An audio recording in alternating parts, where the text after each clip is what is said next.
It is me, Chris Jurgensen. How are you today? So, I'm going to review those modal lessons that I've been doing. Now, let's just talk about that real quick. Remember, there's a major scale mode, and there's the cousin melodic minor scale mode that are somewhat interchangeable. Now, I talked about this and I said there's modal tools that you can use, right? And one of them was pentatonic scales, the other was triads. So today we're going to go back and talk about Dorian, all right? And now, when we learn this, we play over, when we practice it, we practice over one chord vamps, and that's the way we get the sound into our brains, and we get the scales and the tools under our fingers. But we really don't get to play too much over one chord vamps. Most of the time we play over songs which have different chord changes. So I'm going to give an example of a song that when I started out playing modal type music, it's one of the first ones that everybody learns. It's a song called So What on Miles Davis's 1958 Kind of Blue record. And so just to give you a little insight about this. So I was in a rock band when I was 18.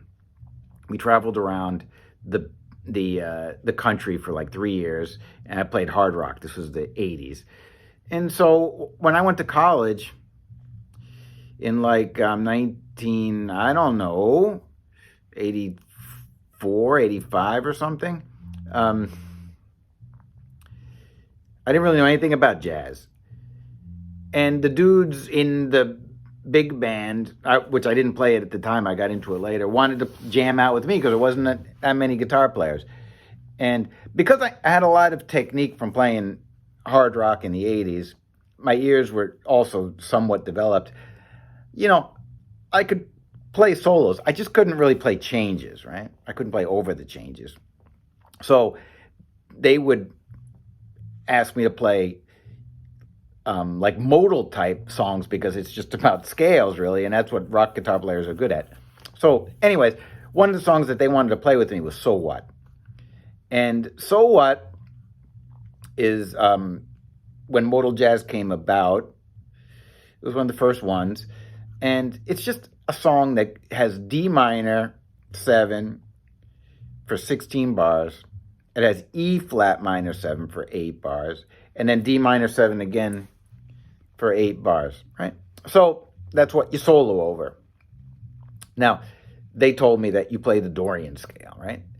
And they told me that the Dorian scale would, in this case, D minor would be D Dorian, and that would be C major. So all I had to really play is a C major scale and pay attention to the important notes, the notes with a lot of gravity, which are generally chord tones, but they don't have to be. You have to use your ears for these kinds of things.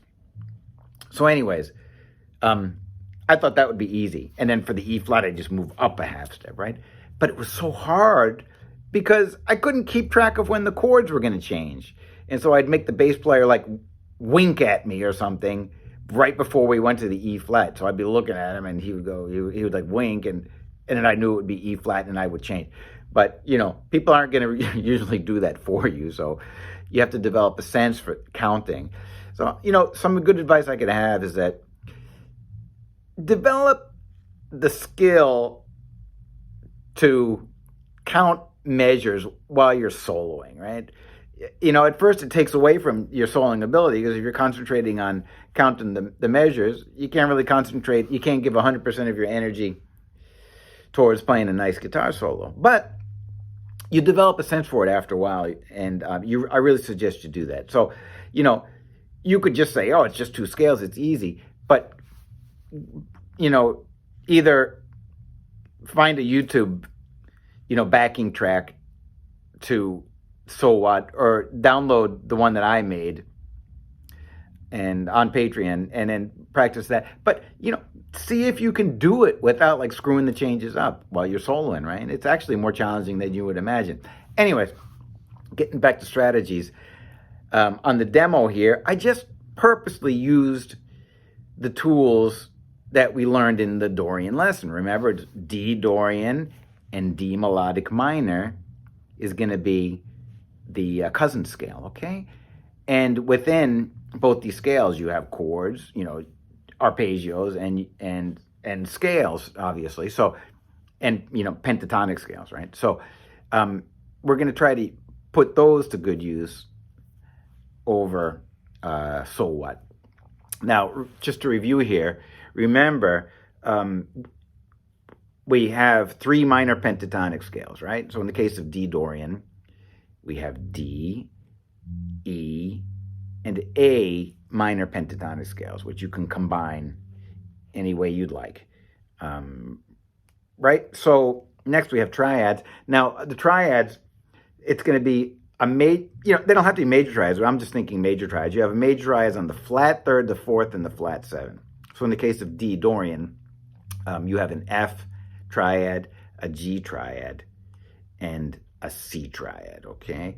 But one thing you got to recall here, in melodic minor, remember we're talking D melodic minor, the 4 chord in D melodic minor is going to be G, but the 5 chord in D melodic minor is A. So that means there's an A triad that you can use too. And this is a great technique. I love this sound. I have to look at the demo and see at what time I do it, but I'll notate it down there and tell you exactly where I'm doing it. It's also in the PDF. But so what happens is, remember, F, up a whole step is G, and then another whole step from the G is A. So it's got this super kind of,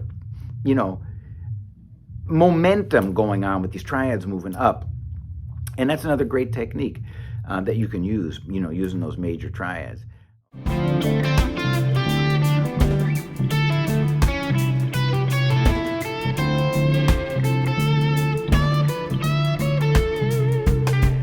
Okay, and don't forget, you have the melodic minor scales that you can combine as well.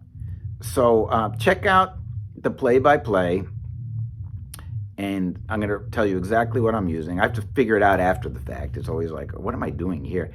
But check that out. And if you want to get the PDF, you can go to Patreon and get that. But if you're not playing modal music, or you're not, haven't got into jazz yet, this is a great sort of way to do that, because it's jazz, but you can play with any kind of attitude or rhythm that you'd like. So it lends itself very well to, funk or, and a rock sort of attitude, which I like personally, okay? So you give that a shot, and, if you're a Patreon, supporter of mine, I'd like to see you guys do it. I'd like to hear how you would approach playing over this. So, feel free to send me your videos, and I'll be more than happy to check them out and tell you what I think. Okay, so have a nice day, and work on this. I'll see if I can come up with other modal tunes that we can work on too. If you have suggestions about that, you let me know. Okay, all right, goodbye.